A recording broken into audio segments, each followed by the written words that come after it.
आज आपल्यासोबत आहेत शुभ ऍड अँड टेकची क्रिएटिव्ह टीम. त्यांच्याकडून जाणून घेऊया त्यांच्या कामाची प्रोसेस कशी असते.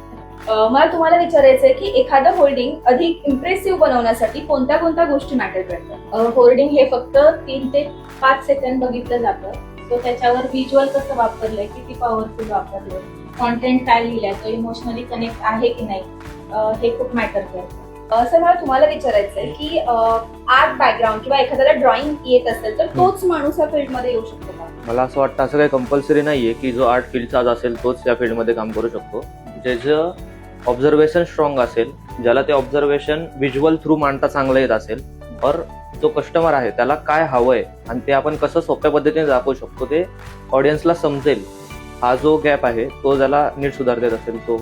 तर ऍज अ व्हिडिओ एडिटर तुमच्याकडे कुठले स्किल सेट असणं गरजेचं आहे? डिझाईनचं नॉलेज असणं पण खूप गरजेचं आहे. आता काय ट्रेंड चालू आहे तो बघणं खूप गरजेचं आहे आणि पहिला 3 ते 4 सेकंड मध्ये तो ऑडियन्सला अपील झाला पाहिजे आपला व्हिडिओ. तर जितका मोठा असेल व्हिडिओ ते ऑडियन्स ऑटोमॅटिकली बघू शकतो. मॅम तुम्ही शुभमध्ये रायटरच्या पोझिशन वरती आहात, तर राइटर ब्लॉक आला तर तुम्ही काय करता?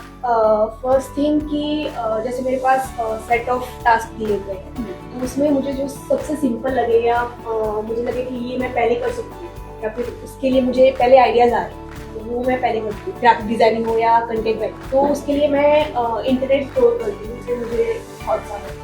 तर सध्या चाललेले ट्रेंड्स फॉलो करणं तुम्हाला जास्त महत्त्वाचं वाटतं की स्वतःची सिग्नेचर स्टाईल जपणं? सध्या चाललेल्या ट्रेंडपेक्षा आपली स्वतःची स्टाईल जपणं आणि नवीन क्रिएट करणं जास्त महत्त्वाचं असतं. वेगळं काहीतरी केलं, वेगळं स्टाईल क्रिएट केली तर ते आपला ट्रेंड सगळे फॉलो करतात. ट्रेंड फॉलो करण्यापेक्षा ट्रेंड तयार करणं जास्त इम्पॉर्टंट आहे. त्याच्यामुळे तुमची ही प्रगती, ही वाटचाल अशीच पुढे चालत राहू देत आणि पुन्हा एकदा तुम्हा सर्वांना खूप साऱ्या शुभेच्छा.